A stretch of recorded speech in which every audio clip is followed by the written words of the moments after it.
Our Line Opinion panel this week had the chance to watch that interview as they assess where New Mexico is in its COVID response. To get started on the discussion, we welcome former state senator and Line regular Dede Feldman, former House Representative and Line regular Daniel Foley is with us. And it's great to have Line guest Giovanna Rossi back with us. She's president of Collective Action Strategies. Good to see you all. Absolutely.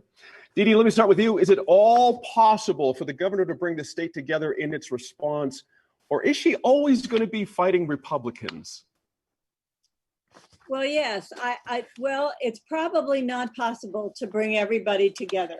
But I think the polling data does show that the vast majority of New Mexicans are behind her. So there's that. But I think that this goes to her comment, or her question really, during the interview, which was, how did public health become so political to the point where there are even local law enforcement sheriffs saying that they will not enforce this law or perhaps any law that she or the legislature would pass, whether it have to do with guns or whether it have to do with a public health emergency. But I think that from my point of view, this is the basic question that exists now that did not exist in public health emergencies in the past. For example, when we passed the law that was actually challenged in the Supreme Court this week and was upheld, the vote in the New Mexico legislature to pass this, what is now called the FERA, or the Public Health Emergency Response Act, it was nearly unanimous. There was only one vote opposing it in the Senate and one vote opposing it in the House. There was a universal recognition in the wake of 9/11 and anthrax, which had also happened the previous year, that there would be public emergencies when it was warranted to restrict individual liberties. And that's the issue. To what degree are individual liberties restricted, or to what degree can they be restricted? And, I think the governor's answer is that in the time of, and the legislature's answer was, in the time of a public health emergency that threatens the lives of all New Mexicans, we have to sacrifice some of our individual liberties. Giovanna, I'm always curious as I watch the governor's performance, not just in the interview she had with my colleague Matt Grubbs, but this entire thing for COVID-19. The fundamental question is, how effectively is she communicating her wants and desires here?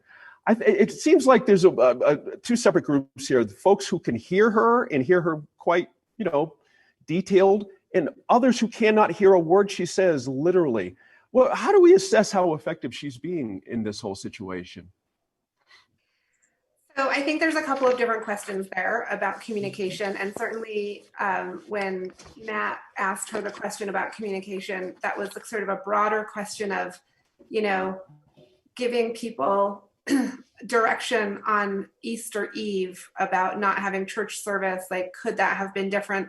And, she would like to have given more notice, as she said.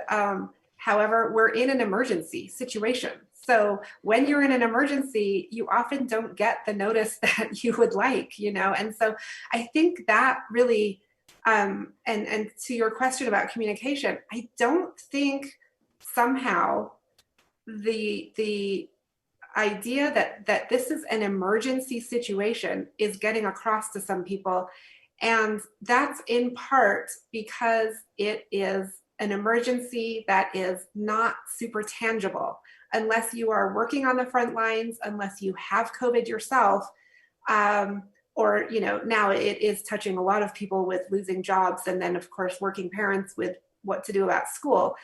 But still, it doesn't seem as though the message about this being an actual emergency and what has to happen in an emergency situation is that people have to behave differently, right? We have to respond differently.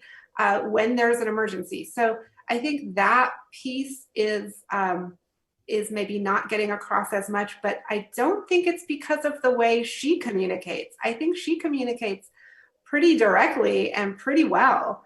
I think it's not to interrupt, but well, I am interrupting. Sorry, Yeah. But my question is that really true? If she's not getting through to some people, is she really communicating well, using that word in quotes? Well, again, I think that it can't come down to one individual's communication, right? She is the governor, and she is communicating the orders and the information. But to Senator Feldman's point, when did we start questioning public health orders as a political issue? And when we look at polling and information, we can see that there's overwhelming support for both for her, and the way she's handling the situation, but also in a larger look at public health.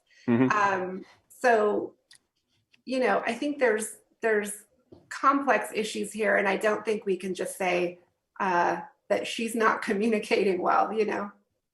Dan, same question. Is she communicating well with all New Mexicans, or just some New Mexicans? And what does she need to do better?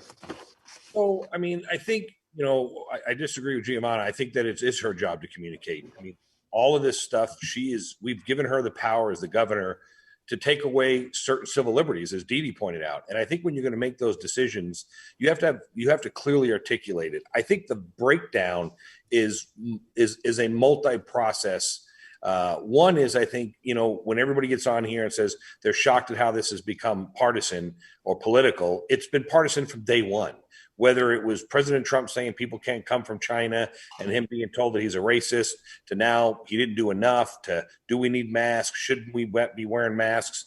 Everybody has handled this from day one incorrectly. As far as communication goes, I think in New Mexico, you have to realize that when you're going out and telling a guy in the oil field who's going to be out there working in 110-degree weather that, one, he can't work, or two, now he's got to wear a face mask and he's got to social distance himself. But, and I hear this from many people. They're like, so wait a minute, I can't go to a restaurant, sit down and eat, or go to, the liquor store, or go insert name here and do what I need to do. But I can go stand in line for 3 hours at Walmart or Home Depot or Lowe's. And I think that, in a state. Let me ask you a question on that. I'm going to stay with you on this. I don't know about you, but my Facebook blew up at the news yesterday that the zoo was reopening next week. A lot of people are having a real hard time with that for the exact reasons you're saying, that the consistency of how places are opening, under what criteria, and how they open. There just seems to be an inconsistency that it's frustrating for some people. Well, your sense of that? You're seeing what Dee Dee and I dealt with in the legislature all the time, right? There is a schism in New Mexico between Republicans and Democrats. There's a bigger schism between urban and rural. And when you start telling people in rural New Mexico that they can't go to their tack and feed store, they can't go to the grocery store, they can't go to the local restaurant there, but the people in Albuquerque can go stand in line in Home Depot for 3 hours, you are going to have mass chaos on your hands. You are going to find that the people who live in, insert small town here, Cloudcroft, New Mexico, are not going to side with you, because they're going to say to themselves, so wait a minute. It's just like we're seeing now with the schools, right? I'm hearing a lot of conversation from folks about the schools. Hey, the kids are going to stay home in online school except for 2 days a week. We're going to take them into schools. So what is it? COVID is only contagious Monday, Wednesday, Friday. It's not on Tuesday, Thursday. I think people are feeling like the experts are not giving them common sense. Fair enough. Can I just say? Go ahead, Giovanna.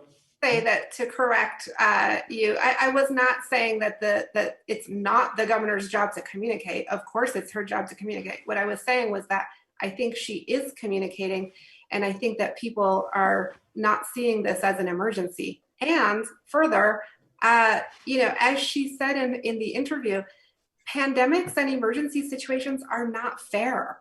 And yes, it is her job to communicate that.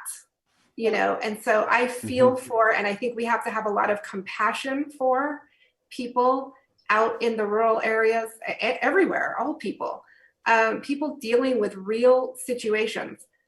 We do have to have a lot of compassion for that, but we also have to communicate that this is not a fair situation, and to blame her as a person for, not allowing someone to go to the liquor store, like, no, we need to think bigger than that. We're going to have to leave that there. And of course, Dan, the governor never said you can't go to the feed and tax store and the liquor store. I hear your point. We just want to make sure we're all clear there. We're going to take a quick break with this group. When we come back, we'll go in depth on the public health order victory the governor won in court.